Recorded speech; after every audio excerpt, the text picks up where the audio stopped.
This podcast is sponsored by nobody. Yo, dudes, this is Tony Hudson, Denise in Just One of the Guys, and Sarah in Leatherface, Texas Chainsaw Massacre 3. And you're listening to Tommy Throwback Kovac on Splat from the Past. I'd rather go to the phone book and pick a name at random. Hey dudes, welcome to Splat from the Past, the only 80s themed horror sci-fi show where things can get totally radical. Now today I will be welcoming back my good friend, the beautiful, the lovely, the multi-talented Deborah Goodrich Royce. And we are going to talk about her brand new novel that's coming out on February 24th. It's called Best Boy. Now, when we did our last talk back in 23, she said that was the working title, and I guess it stuck. And I want to find out what Best Boy means in this case. I mean, we know what a Best Boy is, it's a crew member on a movie. But nevertheless, we are going to talk about this new novel. She's got a book tour coming up, and it's going to be a great conversation. You know, we're going to do a mini nerd out talking about favorite movies and music. We can't do a full nerd out, we're on a time limit today, but nevertheless, it's going to be great. And she always sends me her books after the interview, and I gotta say, they are just riveting. They need to be movies or limited series. I mean, they are that good. I mean, they are just amazing. And Deborah has always been good to me, so I'm so excited that she's coming back on yet again, and it's going to be another great conversation. So, yeah, here is my new interview with Deborah Goodrich Royce.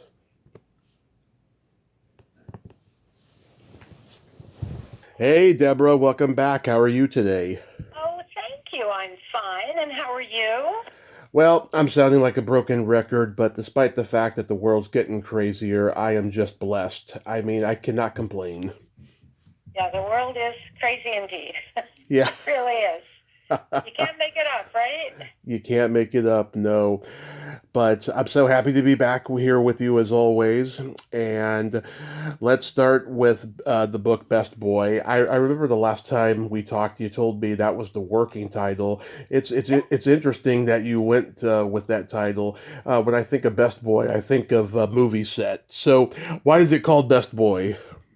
Well, for exactly that reason, Mm-hmm. I received an email a few years ago from a man who began with, "Hey, remember me? Uh-huh. I was your best boy on Survival Game," which Mm-hmm.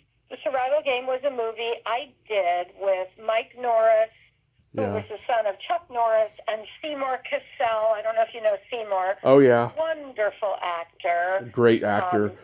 not with us anymore. Yeah. And so that was his opener. And I thought, I don't quite remember him yet. And he went on to say, "Do you remember that Thanksgiving dinner we had together?" And I thought, no. And he said, "You were the only actress nobody visited on the set." And by then I'm thinking, that's a funny little tidbit to remember about me, because I don't remember that about myself. And finally, for the clincher, he said, "Do you remember when we ran into each other at the Cannes Film Festival?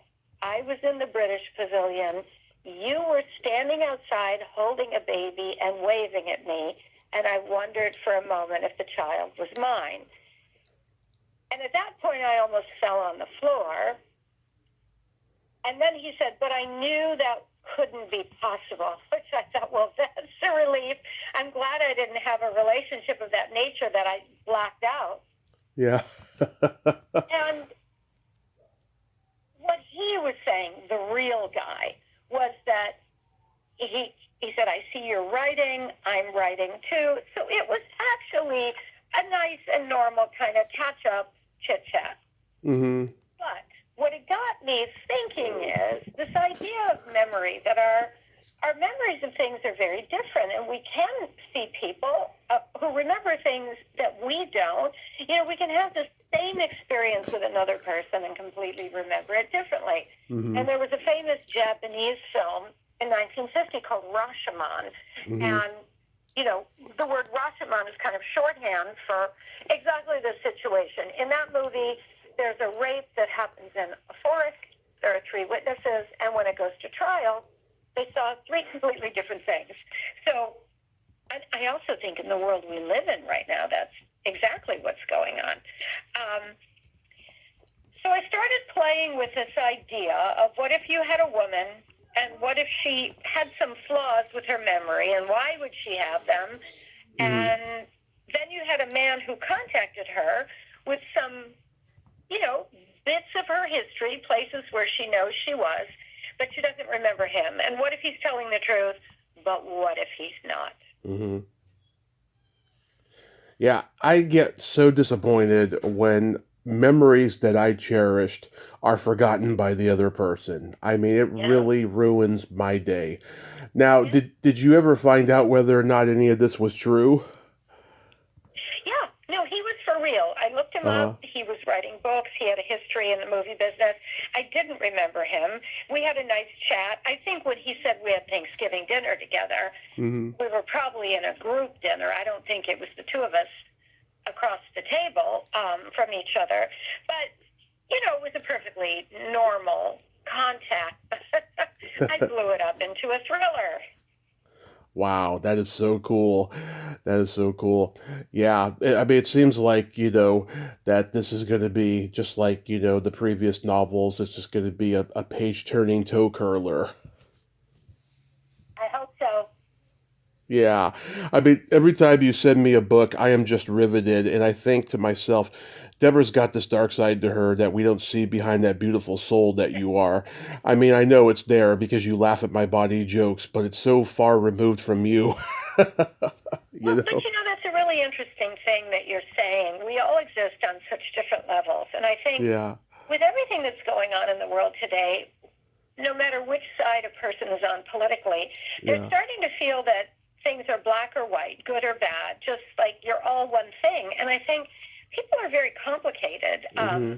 There's certain things that obviously people shouldn't get away with. But I also think we are deeply complex. We're not just one thing. And I'm fascinated by that in human beings.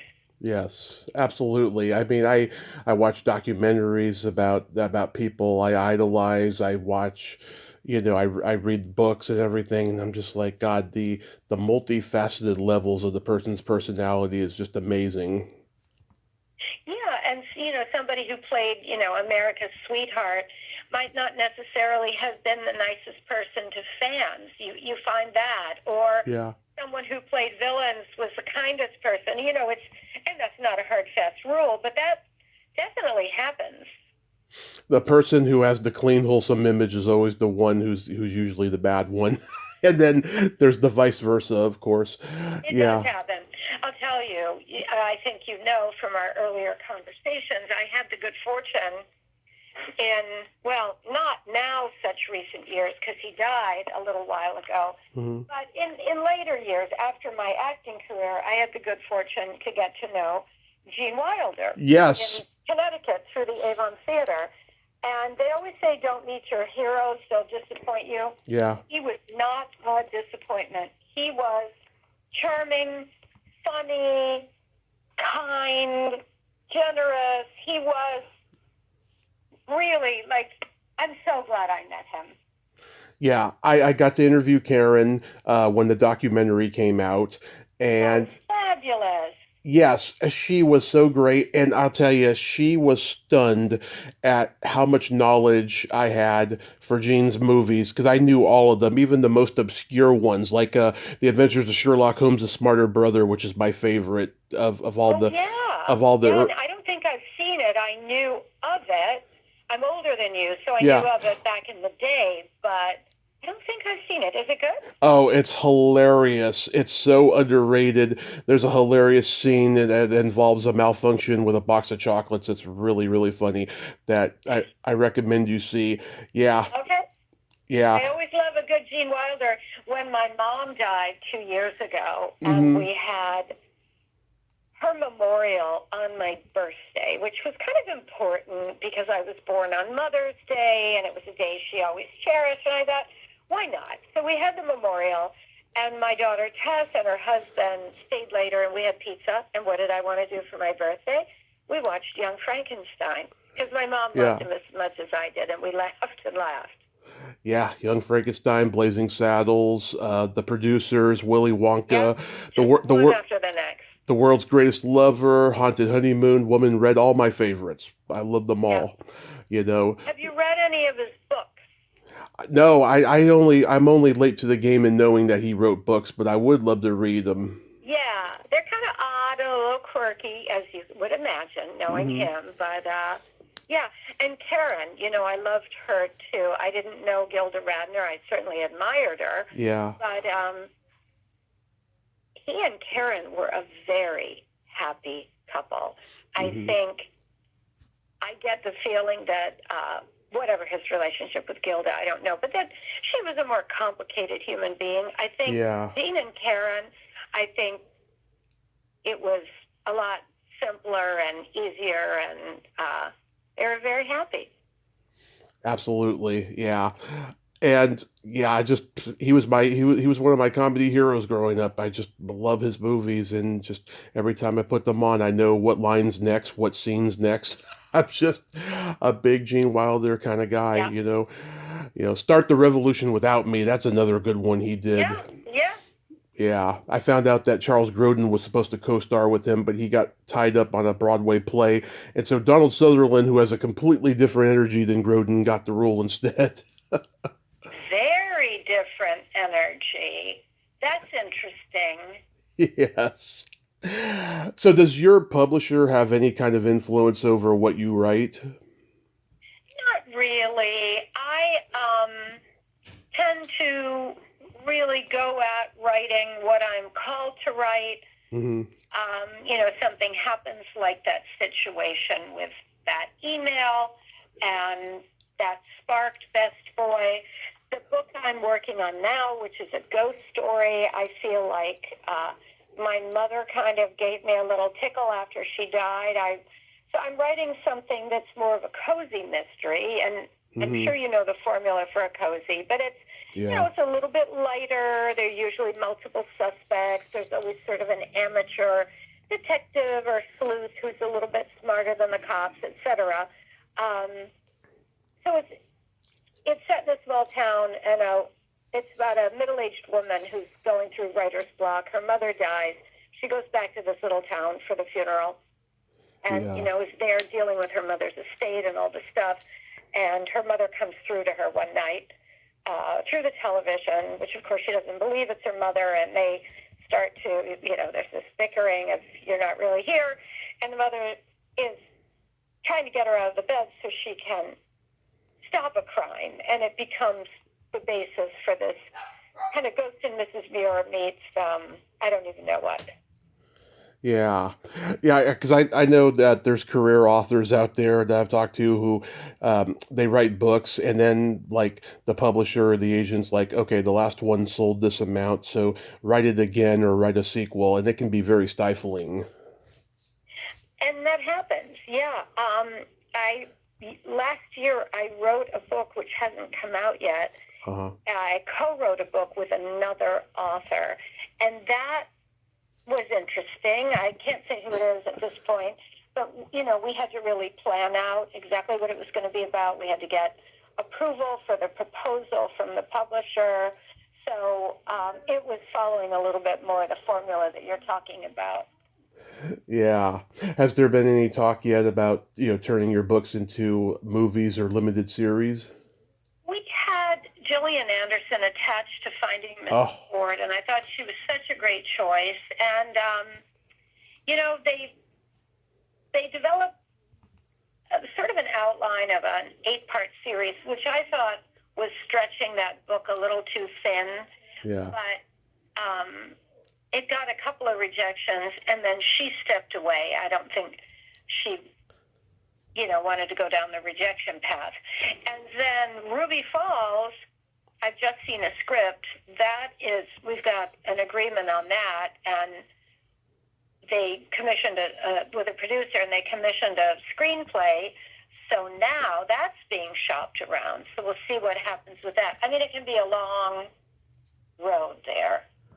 Yeah, oh, I had a huge crush on Gillian Anderson when I was in junior high, Yeah. and yeah, that would have been great to have her attached. But yeah, I mean, like I said before, they need to be on film. You can be the next Danielle Steele with these. And I saw your touring schedule, and I know in the last few years that you've been doing your book tours, they've been getting extended. Are you going to come to the Bay Area again?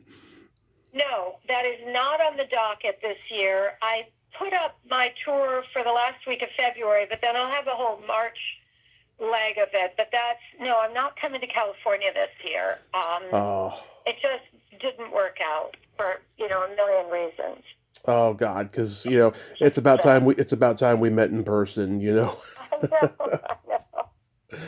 We will eventually, though, but hopefully maybe next year. I would Um, like that. yeah. So I'm curious, Deborah, what's your favorite movie of all time? Oh gosh, favorite movie of all time. I Hmm. have different genres. If I were to pick comedy, I would say Young Frankenstein. I Yep. think that's kind of a pitch perfect comedy in all ways. If I were to pick drama, wow, there are so many. I might go for something like Dr. Zhivago, or I might go for The Umbrellas of Cherbourg, but that's a musical. We could put that in another category. Yeah. Um, yeah, that's a really, really dense field for me. Do you remember the first movie that impacted you as a child? Oh, Mary Poppins. Oh, Absolutely. I love it. Yeah. I love that. Yeah. You ever see Finding Mr. Banks? No. Is that good? Yeah, it's about how Walt Disney persuaded what's her name who wrote Mary Poppins to sell him the book so he could make a movie out of it and stuff. It's good. It's pretty dark. Oh no, yeah, no, it's called Saving Mr. Banks, not Finding Mr. Banks, and it's really dark. I mean, when she wrote that book, it was about how her alcoholic father was absent and not taking care of the kids, and then they had this nanny, Mary Poppins, who was like magic. It became a much more magical story once Walt Disney bought it. Of course, he added the Right. penguins and the musicals and everything, right? And she was just angry at the movie and I think she was so narcissistic that she was upset that she didn't come up with it, that her Oh, story wow. Yeah, that I'm sorry to yeah, hear that. that her story was much more darker, and I'm sure that deep down inside she did love it, but she just didn't want to admit to it. But yeah, Mary Poppins is a wonderful movie that still holds up, and of course Dick Van Dyke, you can't go wrong with him. No, you cannot go wrong with him. And did you see the documentary about him this year? No, I'd like to though. Um, I think, was it on PBS? I think my husband watched it. He was saying, because he turned 100. Hmm. Yeah, he turned 100 in December. Yeah. Well, Yeah. you want to live to be 100? That's always the question, right? Yeah, I went to a horror convention out in LA back in 2016. It was like my first ever, and I found out later he was there that day hanging out, and I didn't get to meet him. I was so disappointed and stuff. I probably would have just went over and stuff. He's very disarming. I wouldn't have minded going over and saying hello to him. Yeah. You No, know. I understand. Yeah. So, do you pretty much love almost every movie genre, or do you have like certain ones that you gravitate toward the most? Um, I don't really watch horror, even though I did a horror film. I don't really Hmm. watch horror, and I don't really watch science fiction. I like drama. Yeah. I like comedy, some documentary, history, like biographical things. Yeah, I like a lot of genres.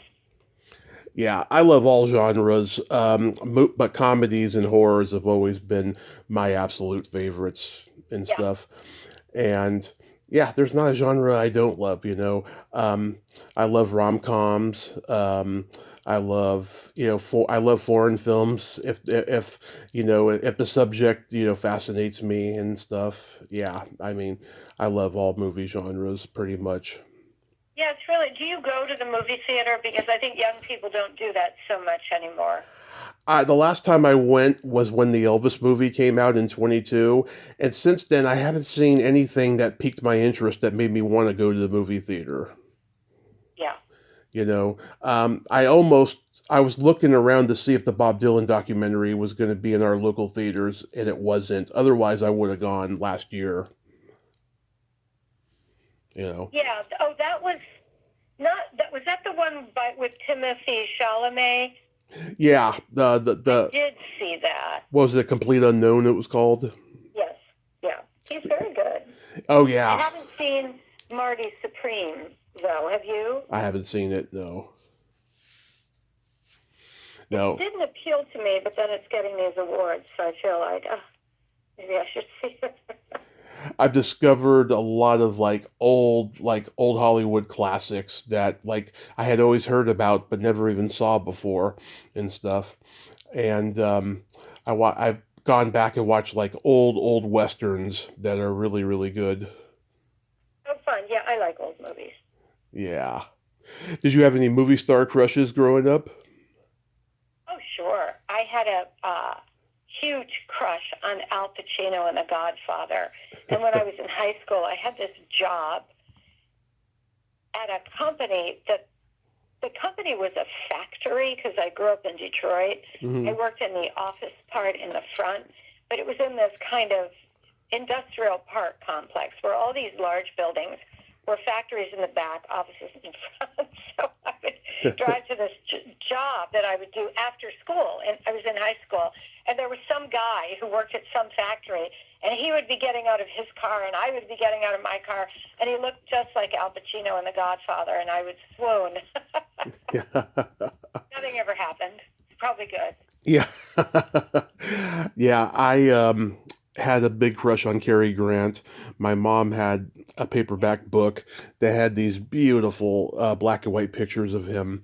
And we have a legendary old Revival House theater in the Bay Area in Palo Alto, Stanford Movie Theater, and they have Cary Grant film festivals there all the time. And I used to take dates to see his movies and stuff. And He was something. He was smart. mhm. He was talented. He was charming. He was funny. He kind of was really firing on all cylinders. Oh yeah, And what was his real name? Archibald Leach. That's right. I knew it was something Yeah, unusual. Yeah. yeah, yeah. Big fan of his. I had a crush on Natalie Wood, and my dad had a crush on her when he was a kid when he went to go see The Great Race at the drive-in, and had crushes on lots of '80s movie actresses that I've met and interviewed, like yourself, and yeah, it's very easy for me to fall in love with just about anybody, man or I woman. get it. I get it. Yeah. I understand that. Yeah. What are your top three desert island albums? Like, if you could be all alone on a desert island with three albums, what would they be? Music albums. Yeah. Um, one of them would have to be Bach, the Goldberg Variations. Mm-hmm. One of them would be the recording of the Buena Vista Social Club, that Cuban kind of Latin band that we found out about in the 1990s when somebody went and did a documentary about them. And that album I can listen to it over and over. And another of them, so that's one, that's two, those are both very different.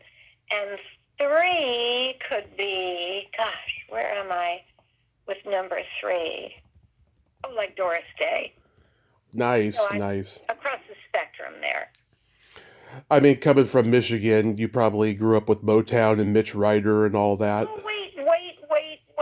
Okay, totally forgot my Motown roots. Yeah. I forgot Doris Day. I have to have a Motown. Okay. Yeah, like the best of. Yeah, my mom's a big Motown fan. I grew up with all that stuff, Smokey Robinson and the Yeah, Supremes and the Four Tops and the Temptations. I thought they were like the Beatles of Motown. They just had one good hit after another. outstanding. Yeah, no, I'm a huge Motown fan. Yeah, they're just fantastic. And yeah, I mean Michigan, God, in the '60s, you had Mitch Ryder and you had Iggy Pop and the Stooges and the MC5 and Question Mark and the Mysterians. I got to interview Question Mark Oh, really? during the pandemic. Yeah, he is a strange guy, but a sweet guy. He's wonderfully You know, eccentric. I think there was a very rich musical environment in Detroit at the time, Hmm. and I wondered about that and why. And someone told me, and I don't know if this is the reason, Hmm. that there was a piano store on Woodward Avenue, the main street of Detroit, Yeah. and the guy was not a racist because Detroit was very divided racially, Hmm. and he would sell pianos to black families or rent them. Wow. And the second part was Detroit was a city of houses, a very flat city, very spread out, where people lived in houses, not high-rise apartment buildings. So people could get a piano in the front door, an upright piano. So people played music. For all these reasons, people were able to play music at home. And I thought that was kind of interesting. Again, I don't know if it's true, but it's fascinating to think about. Yeah, I know that's interesting. I heard a conversation not too long ago. It's weird how people, were so racist back in the day, yet they loved the music from the black people and they stole it or they listened to it. It's Yep, weird how that happened. It's I know. Yeah, those were terrible times, for if you were black. I mean, obviously. Yeah, it was a weird, interesting time. Yeah, my dad had a rock band when I was a kid, and Oh, really? yeah, he had one when he was like in junior high or high school, and so music has always been a big part of my life. He had everything on vinyl, everything from the Beatles, Beach Boys, Rolling Stones, Carole King's Tapestry, Foreigner. I mean, he had very eclectic taste. Johnny Cash live at Folsom Prison, all that Oh, stuff. yeah. Well, everything was on vinyl then, Oh, absolutely. Yeah, there's nothing like that stinky, musky smell of vinyl. It's intoxicating, isn't it? and people are starting to like it again. Oh yeah, for a while now, like everyone's been buying vinyl again, which is so bizarre because so many musicians who should have retired a long time ago are going out on tour and making their money that way and not through record sales anymore because no one's figured out a way to get paid by the digital download. Right. That's right. So, Do yeah, they're doing all these music festivals, and like Woodstock again. yeah. It's become a whole cultural thing. There'll never be another Woodstock though. That was a moment in time that was just it can't be repeated. No, it was before my time, and we've all seen uh, the footage of it, but no, I think that was a very unique moment in time. Do you remember your first concert? Oh, yes, David Bowie. Oh, David Bowie came to this big hall. It was mhm. called Cobo Hall in Detroit, Oh yeah, and I know that hall. and I saw him there. Do you remember what year that was? Oh God, late '70s. Okay, it must have been like during the Berlin era when he was doing the kind of techno stuff that ended up becoming what new wave was. He was doing Heroes and Sound and Vision and stuff like that. Yeah, DJ, yeah, that was great. Yeah, it's funny. I've talked to a lot of the British new wave guys, and they told me they grew up listening to the blues because of the Stones and the Yardbirds and Cream and all that. And then Bowie comes along, and they're like, "Oh no, I want to do what he's doing." And then by the time he did that Berlin trilogy, everybody in England that was like 18 to 22, they're like, "This is what we want to do. We want to do new wave," and they start using the synthesizers. yeah, Yeah, it's crazy how that worked out.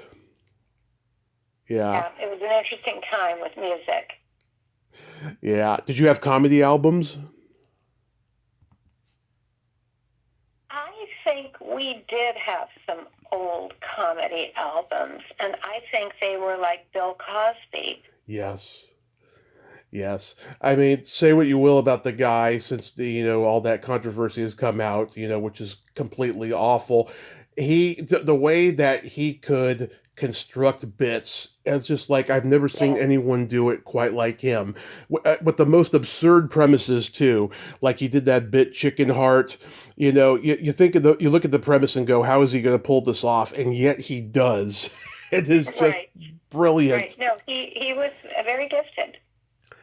We had Lily Tomlin's This Is a Recording on vinyl when I was a kid. Oh my God, still one of the funniest albums I've ever heard. And I listened to it on YouTube quite frequently. We had Cheech and Chong's Big Bamboo. I got to interview Tommy Chong, and I was considered cool for about a week. Oh, I bet. Yeah. That is very cool. Because I'm from the Bay Area where pot is celebrated. So, like, everybody that I knew growing up, they all thought I was cool for a week, and then they didn't care anymore. No, exactly. So that's so cool that you're working on the next book. Like, do you know when that's going to be done? No, No. no. Because I really go off on tour in 2 weeks. Mm-hmm. So I've got about close to half a book. So, let's say that I'm really at the halfway mark when I go on tour. We'll see if I'm able to write on the road. It's not always easy. And then tour wraps up really in April, and I'm going to go on the Deer Mountain Writers Retreat, which is something I started with these other writers a few years ago, and that'll be a really concentrated time. I mean, ideally for me, it would be my goal to have a first draft this summer. That would be awesome. Yeah, I think you told me about that retreat before. That's awesome. Yeah, it's fabulous. That's so cool. Yeah, everyone has a good time when you do it. They do. Everyone writes all day. It's really like a very concentrated, you're in your room, you're on your own, you're writing, and then people get together for dinner. Is everyone using computers? I think so. I mean, we're not with each other. I don't know if anybody's handwriting. Oh, okay. It's an interesting thing. I heard a really interesting statistic, and I don't know if it's true. They said one of the single greatest preventers of dementia is writing by hand 10 to 15 minutes a day. It doesn't matter what you write. And I thought, that's interesting. I wonder if that's true. Yeah, when I was 12, my parents got me an electric typewriter. It made my life so much easier, I'll tell you. I definitely type too. I hate writing longhand. My hand gets really, really tired really, really quick and sore. I edit by hand. I will print out a draft, and I will sit on a sofa and put my knees up and, make notes on it. Like I did in the old days for the script. Yeah, George Lucas allegedly wrote the first Star Wars movie handwritten in cursive. I'm like, God, that doesn't happen anymore. You couldn't do that now. No, you really couldn't. Yeah. So, February 19th, you'll be at the Mysterious Bookshop in New York, New York. And I will. Have you been there before? I have. I think I've been there with every book. It's a beautiful bookstore in Soho on, what street is it on? I'm going to look it up really fast. And it's lined with just walls of books. It's the most beautiful bookshop. I can't see what street it's on, but it's in Soho. So I'll be there. And then on February 22nd, I'll be at the United Theater in Westerly, Rhode Island. The 23rd, I'll be at R.J. Julia in Madison, Connecticut. 24th, I'll be two places, Greenwich Historical Society and Barrett Books in Darien, Connecticut. Then I fly to Florida and just keep going. Do you have all this memorized, or are you reading off of your schedule? Well, I have that much memorized. That's as far as I get. I'm impressed. God, I couldn't even tell you who I'm interviewing tomorrow, let alone... I totally get it. And I have a brand new joke for you. All right. Okay. What's the worst thing about a family Thanksgiving in the South?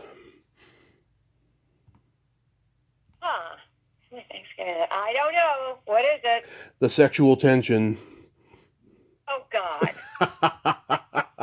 That's funny. That is funny. You got to be able to joke. Cha-ching, I'll be here all week. All right. Okay. I got to go. Thank you. It is so wonderful to talk to you again, Tommy. Yes, Deborah, I love you. Thank you so much. And have a safe... send you a book, same place as usual?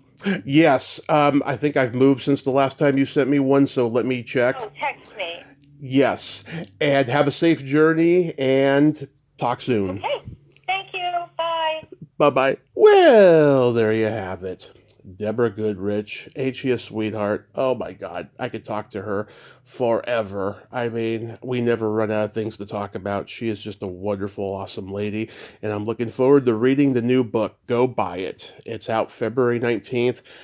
Best Boy. Best Boy.